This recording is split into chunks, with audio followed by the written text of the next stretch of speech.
WTF? What's the future with your host Mark Becker? Greetings and welcome to another episode of WTF, What is the Future? So I had a awesome question come up here recently and definitely think it needs to be addressed. And that is, so if we're not going to have jobs and that type of thing in the future, what do I do about my retirement? And I absolutely want to address that because that's super critical and that's a good question to ask. But prior, I want to let you know that I'm not a certified financial advisor or legal financial advisor. So please don't, you know, use your own judgment, I guess is what I'm saying. And of course, if you talk to your financial advisor about this, they're going to disagree because keep in mind, they make money by you putting your money with them and it building interest, and then they take a certain percentage is generally how that's going to work.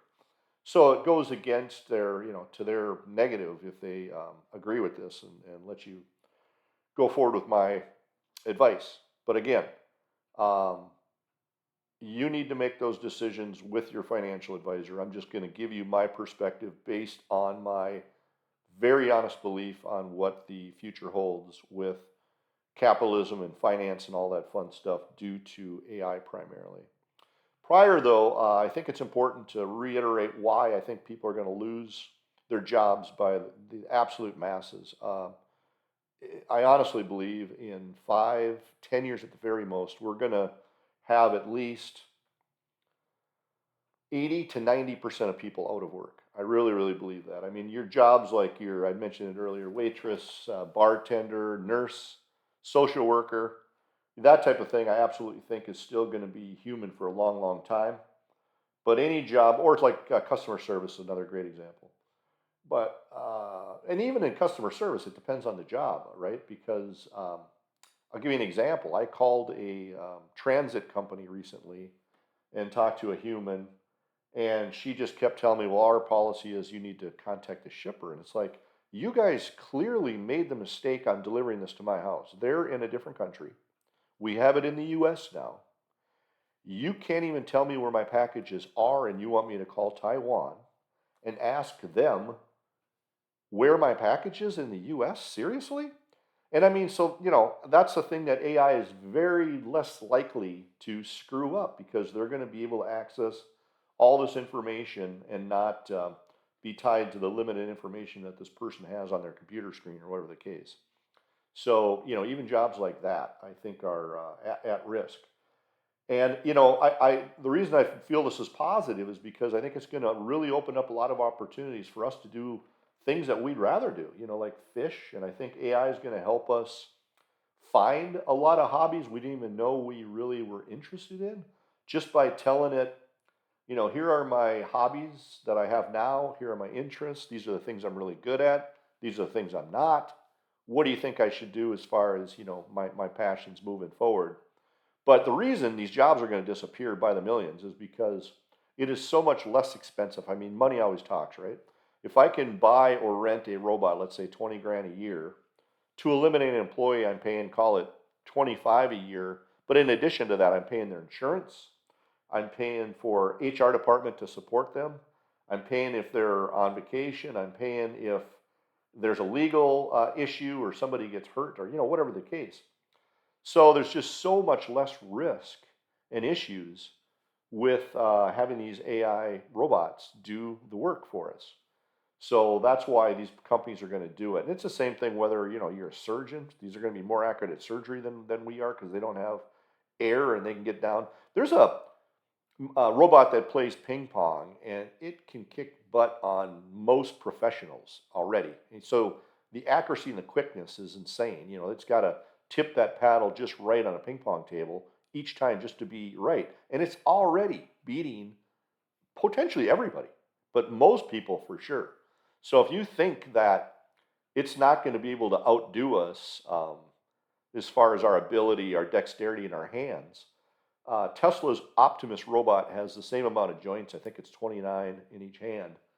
And once it figures out the dexterity, it's going to be able to do essentially what we can do, I believe, in almost anything physical. Generally, I think they weigh like 120, 150 pounds, something like that. They can carry like 70, if I'm not mistaken, depending on the robot, right? Some are going to be designed for heavy lifting. I'm just talking about the ones that might operate out of people's homes. I think these robots are going to become a lot of people's friends because there's a lot of lonely people out there that don't have anybody they can ask questions to or make them feel important or even play like a board game or something, right? These robots will be able to pull resources from thousands, if not millions, of areas that they can pull from to answer questions that might pertain to you. Like, I feel weird because, I've got this obsession with, I don't know, stuffed animals or something that I like to keep. And as an adult, it feels really weird, or Star Wars figures, or whatever the case. And so I can't really tell anybody about this. And your robot can say, you know what, there's thousands of people out there that have the same thing. In fact, if you want, we could start a group and get you connected with this and all this stuff. So there's a lot of benefit potential with this. However, in the short term, I think it's going to be a little on the catastrophe side, to be honest with you, in the short term, because there'll be so many people wondering what to do with their time. And so the faster we start utilizing this tool of AI to help us get through that, I believe, the better. Back to the retirement question. So again, I am not offering financial advice from a legal standpoint or anything like that. Please talk to your financial advisor. Keep in mind that they're going to want you to leave your money where it is because they make their money. Don't forget this. They make their money off of you. So if the more money you've got in there, they usually take a small percentage of that each year, or however that works for them. But in almost all cases, they're not doing it for free. So they're going to tell you to leave it alone. And I'm not going to tell you to disagree with them. I'm just saying try to be a little skeptical, because when these jobs are gone, it's going to force capitalism to go through a massive transition, in my opinion. And essentially, we're going to end up with a completely different system on the outcome. And the reason I believe that is because it just doesn't make sense to keep circulating the same money. So if these companies that are utilizing AI agents, whether it's in their computers or robots, they're going to have to tax them in order to pay all of us, UBI, Universal Basic Income, to pay your bills and for your services and whatever you need to survive on. And they're going to figure out eventually that it just doesn't make sense. Since these robots are building everything anyway, why do we just keep circulating this money? Why don't we just come up with a completely different system where we can keep kind of a fairness balance on, who gets what, so you don't have people that are, trying to hog all the resources, if you will. So that is what I believe is coming. And so I honestly think that in a lot of ways, if you've got, let's say, 10 years of savings saved up for retirement already, I personally would quit investing, because I don't think you're going to need beyond that, because by then I really believe we're going to have a complete transformation of our financial system. I know there's owners and CEOs of these big companies that have made engineers that have made comments like, I wouldn't bother investing in anything anymore.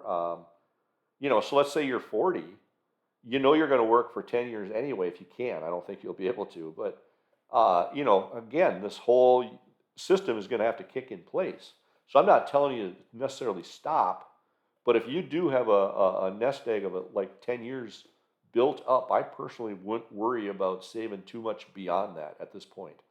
So I don't think you have to deal with the stress of thinking, man, I might live till I'm 90. I don't need money till then. Quite honestly, with what's coming, just with extending your life, you might live till you're 125 to 150. And I really believe that. And I'm not saying this just out of some theory. There is evidence that they're coming out with ways already. AI has helped a lot with this, by the way, to extend your life by a long shot. And I can do a video on that because I'm pretty familiar with how that works. In any case, I think that's important for people to start considering that, maybe this long-term retirement isn't as important as I once thought it was.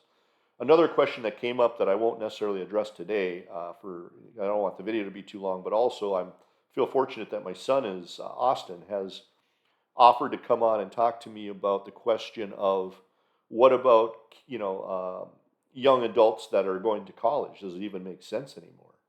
And the reason I'm tickled Austin's coming on is because he's got a background of recruiting. He used to be a recruiter for a higher education school where he would go to high schools and try to talk them into coming in. So he might have a slightly different perspective than I do. And again, I think it's very important that we get these different perspectives and get these conversations rolling because this, again, is right around the corner and it's going to affect us all. And we got to quit sleeping at the wheel. I mean, I really believe if we don't start at least paying attention to this, learning about it on our own, that kind of thing, you're going to be in a world of hurt in trying to figure out what to do in a matter of weeks versus potentially years. So just food for thought. Again, I appreciate you taking the time to watch WTF, What's the Future?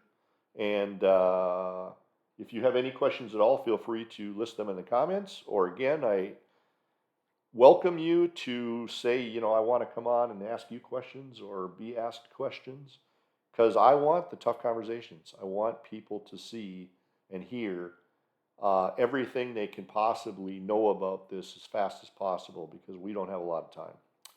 Thank you and look forward to seeing you in the next.